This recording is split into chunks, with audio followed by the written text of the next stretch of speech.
Oh my God. Hello, I have the lovely Zoe with me. Hi, Zoe. Would you like to introduce yourself and tell us a little bit about yourself? I'm boring. Far from it. I am called Zoe. Oh my God, I don't even know what to say. This is really embarrassing. First start of it. Okay, so I am a book blogger. I've been book blogging for about 4 years now. And then March this year, I decided to set up my own book tour organising business, get the words right. And then from there, it stemmed to writing a book. I'm originally from Watford, as you know, and I am married to a guy in the army. We met before he joined the army, and he joined the army 9 years ago. And we currently live in Dover, and I have a spitfire of a child who is 7.5, as she likes to tell everybody. Not 7, 7.5. It's very important in that age. Yeah, whereas at our age, we're like, no, we'll go for the lower number, thank you. Yeah.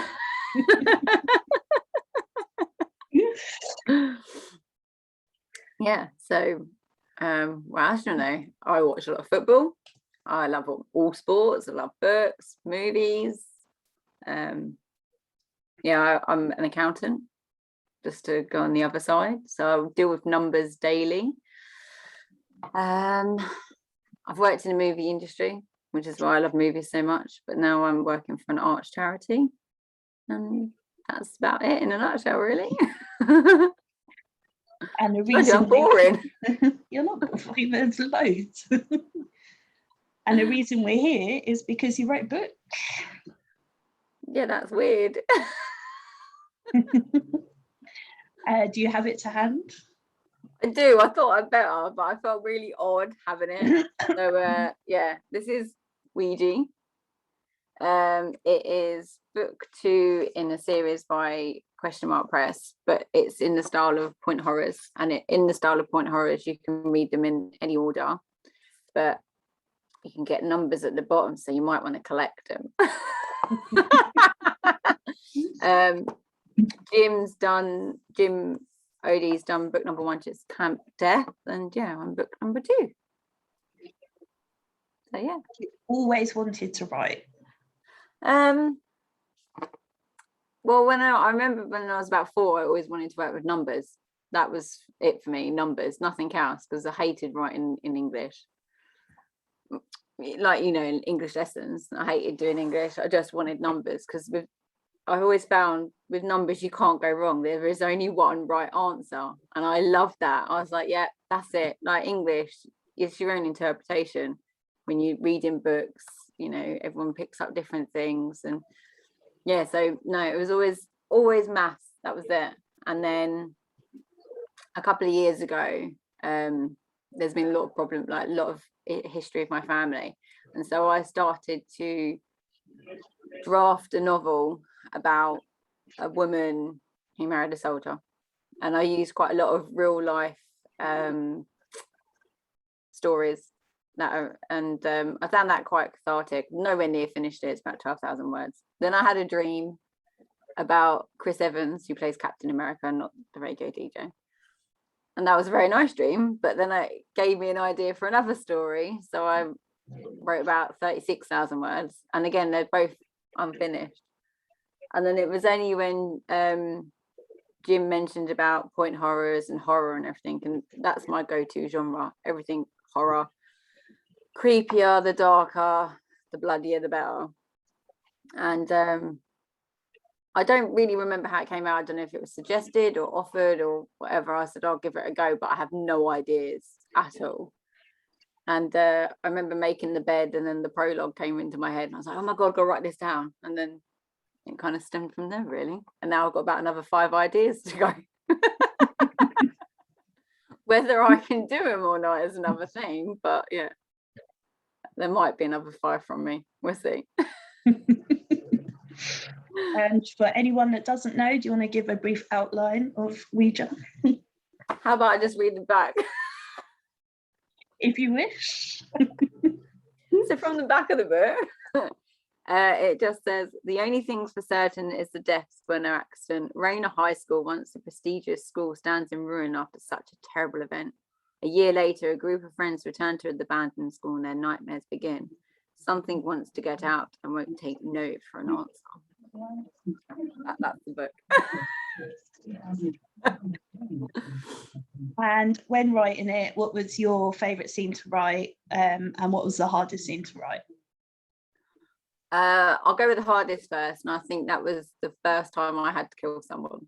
When one of my characters died, the first character that died, I actually cried. I was like, I can't believe I'm writing this. This is hurting. And I think the final scene between two of the characters near the end of the book, I think because I used nicknames that me and my best friend have, I found that really hard as well, because it felt like I was saying it to her. And again, I can't really say much, but yeah, I found that really hard. My favorite, well, was it my favorite scene to write? Oh my god, I quite like writing the prologue, even though it's quite gruesome and creepy. I think one of my favorite scenes, actually, even though I hate the bloody things, was writing the scenes about the porcelain doll. The first time you meet Ruby and she's moved, I actually quite enjoyed that. I don't know why, it creeped the hell out of me, and I must admit, because this is where I write normally, in the background's a floor to ceiling mirror, and I found most of my time quite like sort of looking over, getting quite creeped out, and because the door's normally open, because Alicia's normally sleeping in bed, and I'm like, there's no one there, it's fine. But yeah, I say like the scenes with Ruby, and probably the initial scene when they're doing the Ouija board, that was quite good fun to write. Never thought about that before. And you said that you used nicknames that you and your friends used, and did you name other characters after people you know? No, none of the characters are named after anyone I know, but there are a lot of phrases and sort of, I wouldn't say secret messages, but there's little phrases, stories in there that are to do with other people. There's a scene where they couldn't remember a teacher's name, so they said like Anthony Pipe Gillett Green. Well, it's my maiden name, my mum's maiden name, my best friend's maiden name, and her now married name. So I had to do that as a little joke. There was a story in there about Kaylee and her dad and thunderstorms. That's a true story of me and my dad. And then just little phrases like shish kebab. That's one of my phrases that I say all the time. Yes, you do. Yeah, I do. Yeah, quite a lot, that one. And yeah, there was just little things like that I included, sort of. But yeah, none of the characters are named. Oh, sorry, I lied there. Rainer High is obviously named after Matt from QMP, and Jim is I can't say the surname of the character, but the Jim character was named after Jim of QMP. So yeah, that was my way of saying thanks to them, giving them the awful bits.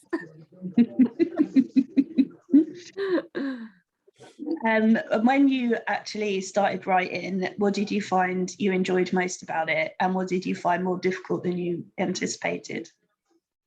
I loved the research. I loved researching everything about the book. I mean, I'd done a Ouija board when I was a kid, and I'm pretty sure there's something still at my mum's house, but it's not. Luckily, it was nowhere near as bad as the book. Things went missing in the house, but yeah, that's about it. My glasses, I remember going missing and found them underneath my mattress. Right? And there was no one else upstairs. My mum and dad were downstairs. So random things like that. I loved researching the demon. And when I was researching about Ouija boards and other people's experiences and different things you have to save with a Ouija board, and so I included that in the book.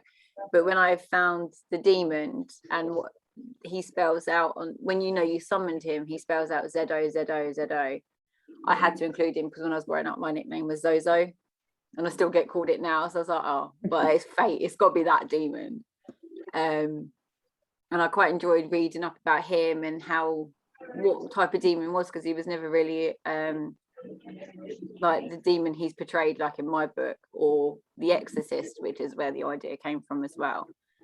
He was actually a protector of the humans against his sister, so it was all quite interesting to read all about that. Researching about the different ways the characters died, like one of them had to be careful with, because obviously I didn't want to promote it being a team book. You got to be careful you don't promote different things, so that was quite interesting, and had to make sure it would work. So I just loved the research. The worst thing was formatting the bloody thing. I cannot repeat what I said, but it was very close to getting deleted and never existing. Trying to format the paperback, and then didn't realize I had to do an ebook and an ARC, and trying to get them onto Amazon. Oh my god. But at 1 o'clock in the morning, I think I'd lost it, and I very nearly pressed delete.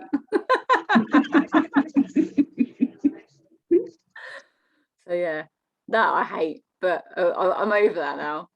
Just You've done it now, it's fine, it's out there, it's all good. Yeah, although I did realise I didn't even spell my name right, so that don't help. I forgot my bloody umlaut over the E, didn't I? Dumbass.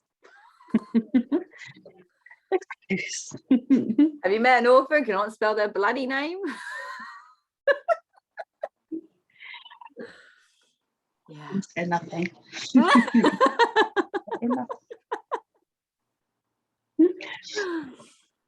Did you have a favourite character? Oh, I think, well, because the characters are different when I started writing it, when I first planned it, it's hard to say, but the ones, and I say ones, who survived, one of them wasn't meant to, and someone else was meant to.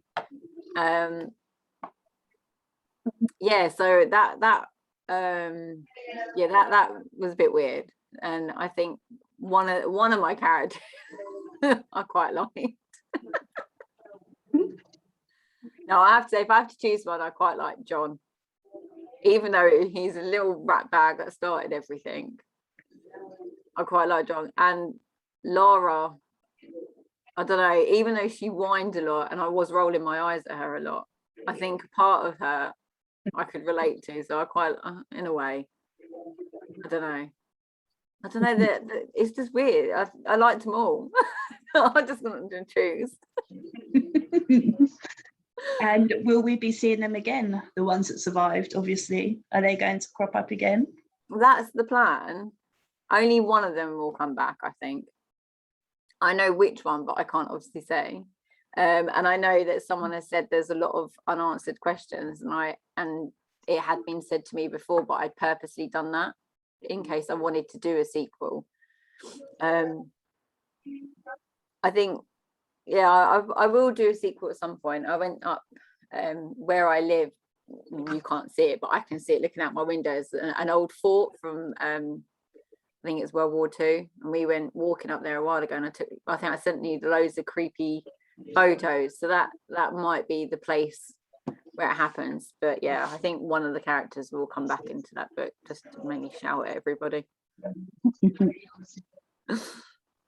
So now you've written your first book and it's young adult horror. Is that a genre that you're going to stick in, or would you like to write a full-length novel or an adult horror or anything else? Well, it depends if anyone actually still wants to read what I have to say. I mean, I did quite like, because like horror is my go-to. I love horror. You know, I was watching, while I was writing and researching, I was watching horror like Ghost Adventures, and that's set in, you know, America, where they go around investigating different things, and it's something I love. So I probably will stick to writing young adults horror. Although the two that I've got started, they aren't horror. They're like just fiction, bit of romance, but not over the top. So I might finish them at some point. But yeah, I think for the moment I might just stick to a bit of horror. We'll see. And although it's been a short journey so far, what's been your favourite moment? I don't know, because it sounds really cliche. It just still doesn't feel real. Like, even reading these reviews, like, because obviously the book tour's coming on and everything, reading everyone's reviews, and even though I'm like, oh, this is my book, it doesn't feel like it's my book. So I was sitting reading it, I'm like, oh, I quite like to read this book. That sounds really cocky. I don't mean it to sound really cocky. That's not me. I don't know. I think just writing it and getting the initial feedback from people, even like holding the book, that was just like, it just doesn't feel real. I don't know if it ever will, but yeah, I think just writing the research and just being able to have fun with it, that's been quite good so far. And obviously reading everyone's reviews, because it's just amazing to see what people have thought, and the different things that people have picked up on that I didn't necessarily realize I'd done. So like, although it's really short, a lot of people commented on the friendship of the group, and I didn't think I had explored it as enough as I could. And so it's quite nice to pick up that people have said, you know, you can sense the friendship. That's quite nice. And if you were to give any advice to anyone out there that wanted to do it, what would you tell them? Just do it. I mean, if I can do it, anyone can do it. Numbers are, I mean, words are not my strong point. It's all numbers. You know, but I'd just say, just do it. Get writing. I think the hardest bit is getting started, getting new ideas, and it took me a while to get an idea for the book. And it's when you're not thinking about it, and like I say, getting the prologue, just when I'm changing, you know, doing something as mundane as changing the bloody bed sheets, it was. And now it's like I talk to people, and I was talking to my friend the other weekend about a book I got an idea for the next one, and she come up with some other ideas, and I was like, oh yeah, that could work. And then my friend at work gave me an idea. He came in selling an idea to me, and then I was like, I laughed it out the door, and then I was sitting there working, and I'm like, actually, and it's just now opened up this side of my brain I didn't actually realize existed. So yeah, you just got to get those opening words done and just go with it and see what happens. Yeah. If you were able to spend a day with any author, dead or alive, who would you like to spend a day with? Oh my god, I don't know.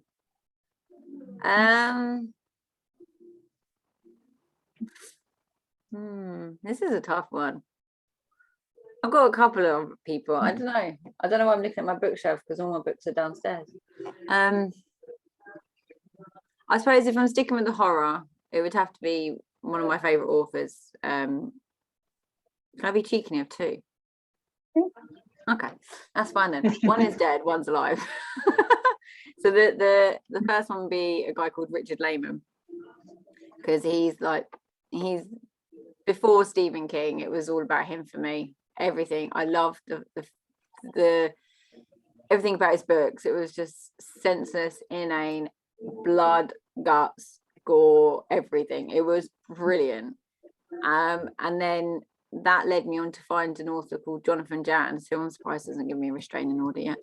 But moving along, he writes in the same sort of style as Richard Lehman, and he's got I think the first book I read of his, I sing about it to everybody. Anyone that wants to read horror, I always tell them to read The Siren and the Spectre by Jonathan Janz, because it's got enough blood and guts, but it's also creepy as hell, about a haunted house. Oh my god, it was brilliant though. and I just love, yeah, those two have very similar styles, and I think I'd just love to spend the day with them and picking their brains. On a side note, obviously I have to say Jim and Matt of QMP because they paid me. Had to be done.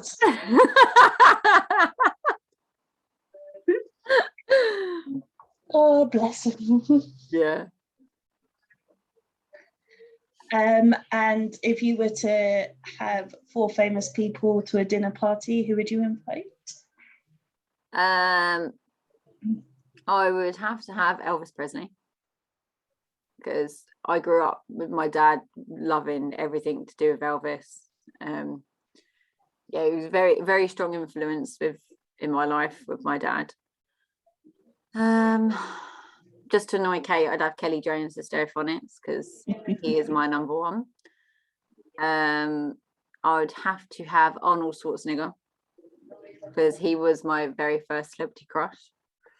And I just find the guy fascinating. I read his autobiography, and I just have so many questions I'd love to ask him about his life, about everything to do with the movies. Just, yeah. 4th one. So this is throwing me, because you only ever normally get asked 3. Now you're asking me for 4. I've got to think of another one. God, woman. I didn't think it was going to be easy, did you? Well, a little bit. I'm gonna say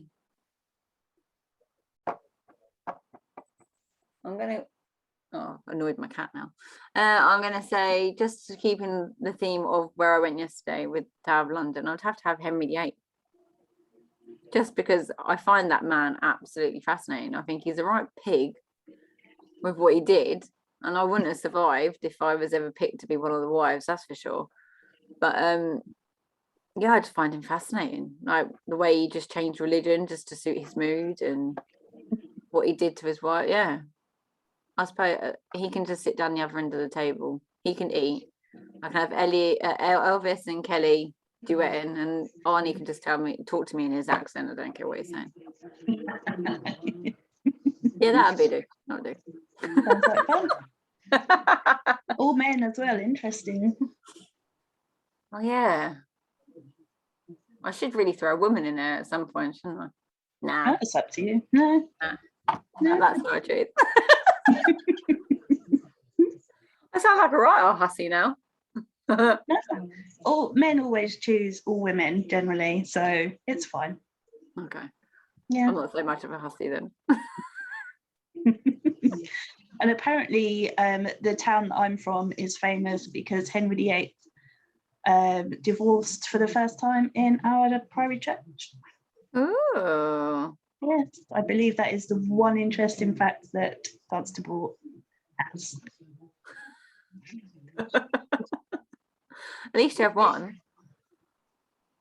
You must have loads. Well, we've got the whole, if you're talking Watford, I can't think of the top of my head, I'm going blank, but if you talk about surrounding areas, you've got George Michael, Elton John. Oh no, Jerry Halliwell was born there, and I've met her, and I met her mum, and she dated my friend's dad because they lived down the road from us. That much. Got the football team. there is loads, but you know when your brain goes blank, there's nothing. It's because I've worn you out of all my questions. No, it's fine. I'm waiting for the really hard ones here. No, I'm not going to be mean. I'll wait till you've written a few books and then I'll really throw them at you. Oh, it's fine. I can handle it. I put my big girl pants on today. I don't have actually any more questions really. I don't think I actually have a list because I wrote some new ones down because I've asked so many questions and I'm trying to think of some different ones, but you're handling them too easy, so it's no fun. Go on, for a hard one then. I'll pretend that it's really stumped me. Well, I mean, you expected, so I'm going to have to ask what your most embarrassing moment was.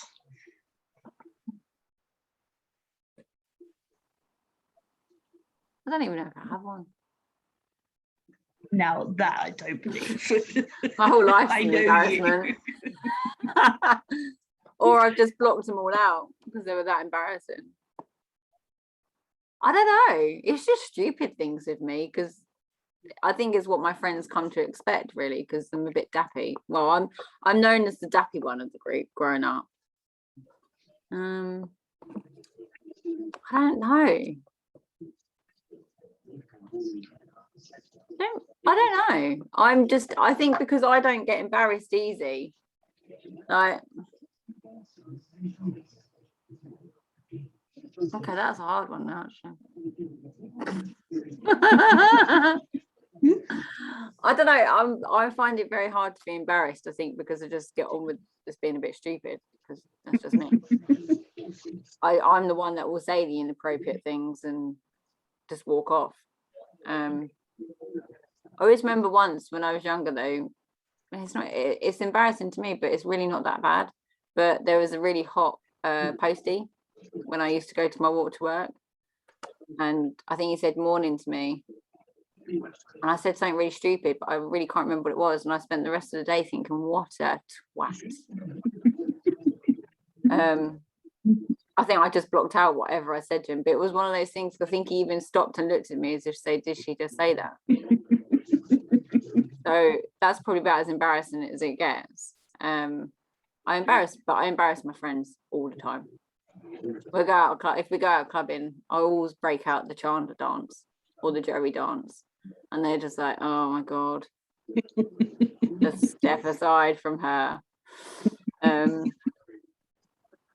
Yeah, but if I don't do these stupid things, no one else is going to. So one of the stupid things I did, because I did get told off by the bouncer, but when I worked in the movies, where we worked in London, above us was the Guinness Book of Records, and the lady in reception would come into the main office when I was in there, because finance always shunted right out back. So I was in the main office talking to home entertainment, and she come out and said, oh, someone's up at Guinness Book of Records, there's all these people outside screaming and everything. So we all went to look out the window, and big banners and everything. It was Michael Jackson.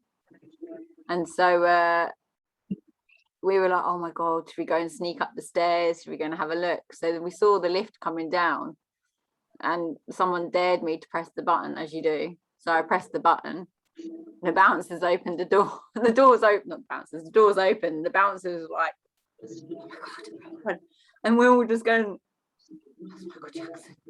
He's like, hi, and he wanted to talk to us, and the bouncers like giving me these evils. Was like, where me? I didn't do that. So I took a quick photo as well, because you know it has to be done. But yeah, I think I've kind of bored you with that, because I've upset you because I haven't got an embarrassing story. I just, my whole life I do something embarrassing, but it doesn't bother me. It bothers everybody else. I embarrass my child daily. That's in the contract when you become a mum, so that's fine. Oh, my friends were like, are you still going to behave like this when she's 13 in secondary school? Yeah. Yeah. I'm going to get worse. I'm like, love you, Bob. Love you, pumpkin. She's like, yeah, see you later, mum. Wait till she's 16. Got loads of embarrassing videos. But that's what I do. I embarrass everybody else. That is definitely the way to do it. I think so. If I was to ask Shane what your most annoying habits were, what would he say? He'd probably have a 2-page A4 piece of paper ready for you.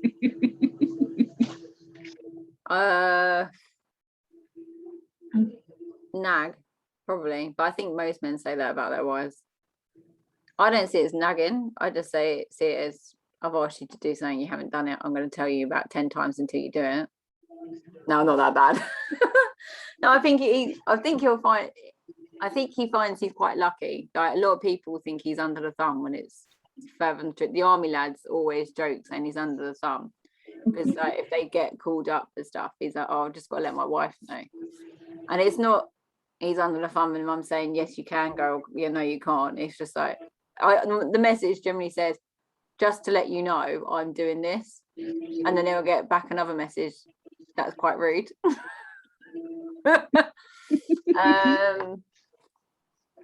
I probably can be quite lazy at times, so I'd probably say that. And I don't do things how he likes it, but then he doesn't do things how I like them. So yeah, that's probably. Apart from that, I'm a delight. Those are his words. He says that to me daily, that he's a delight. So I just throw him back in his face. Perfect. Sounds like, yeah.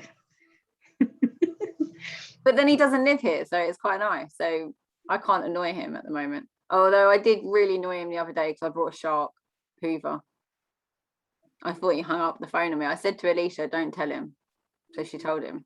And then the phone went silent. I was like, hello? Are you still there? So yeah, I think that definitely doesn't does annoy him. I'm quite impulsive and I'm crap with money despite working with money daily. So that would upset him. Yeah. That's probably the worst habit, the worst thing. Oh, that's typical me. That's quite funny. My Charlotte the shark was very well pet. Like, she's amazing. That's her name, Charlotte, because you have to name these things. So I show off now. I'm like, look at Charlotte. She can bend underneath the table. Can Henry the Hoover do that? So Shane's like, I'll just move the table, and that's boring. When she can bend under the table. So yeah, that's probably. Apart from that, I'm delight. It doesn't sound boring anyway. I am actually really boring. You're not boring. Oh, I am. You don't have time to be boring anyway. You're always busy. Well, yeah. That could be seen as boring though, because I don't know. Depends. Yeah, it depends on what world you're in. Whether you're in the crazy book world where we just think you're insane, or to other people who just think you're weird, probably. Yeah, I've always said I'm like Marmite. You either like me or you hate me. There's definitely no in between with me. I either grate on you and you can't be in the room with me, or you think I'm just that absolute batshit crazy. You have to see what I'm going to do next.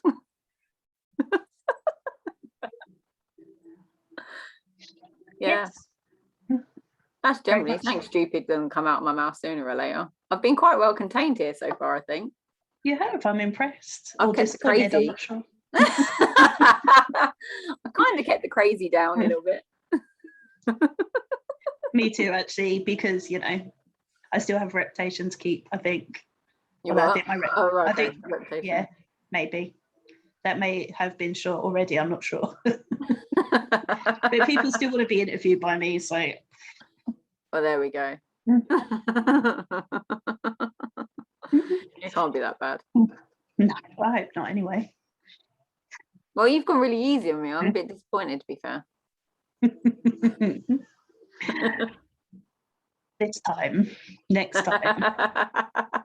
If there's a next time, I might not write another book.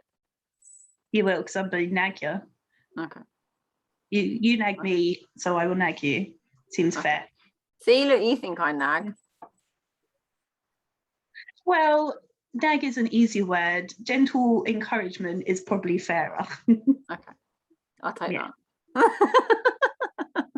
And again, it's justified, so. Well, there we go then. Yeah, unfortunately, I have no comeback. It's fair. I'm like, yes. Yes. So, are you actually working on another book at the moment?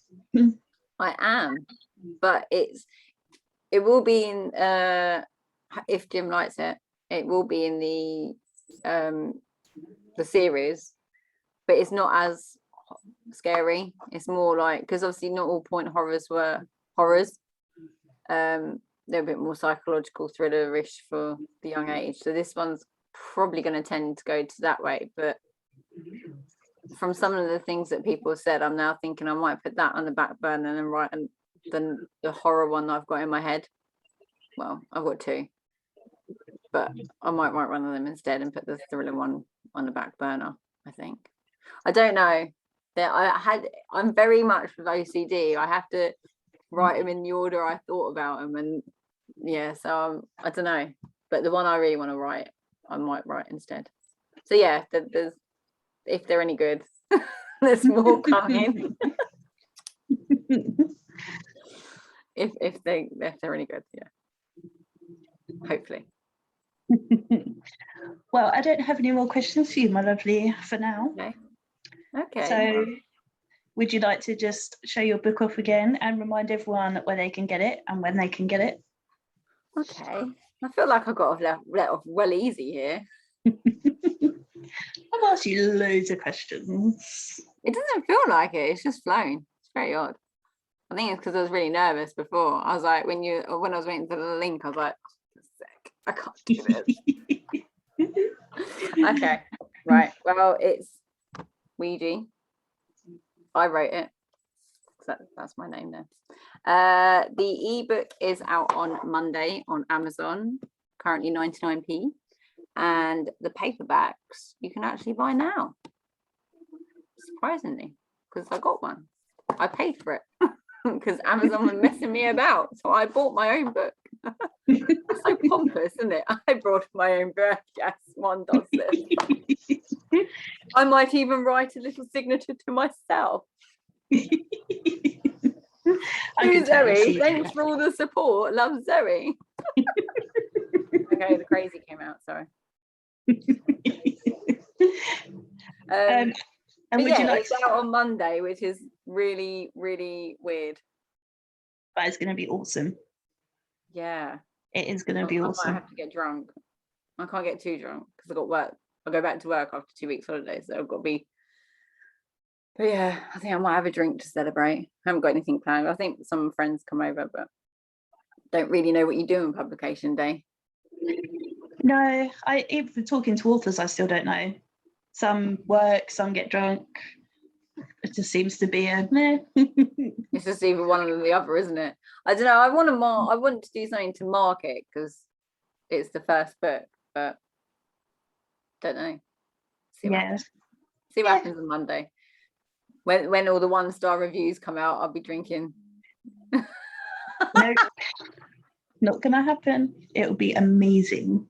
Oh no, I fully expect it's not going to appeal to everyone. I've already seen some people comment saying because it's still a Ouija board, they're not going to pick it up, and that's fine. You know, I don't have any problems with that because even as a young adult book, I don't think it's going to appeal to everyone. But yeah, I take any criticism on board, constructive criticism. So yeah, can't learn otherwise. I won't be able to write another book if everyone just says how amazing I am. Which they have, so yeah, I paid everyone, didn't you know? Is that it? Have you peaked at one book now? Can't do anymore. Yeah, I'm like one hit wonder. I've run out of money, so I can't pay anybody else to write me a glowing review. Yeah, that is a slight issue, isn't it? You have to start saving so you can write a second book. I know. I'll start saving, writing, and then I'll just pay everyone again. Please write this nice review. I'm joking. No, I am completely I'm just so humbled by it all, like just the reviews, the fact people are taking the time out to read it.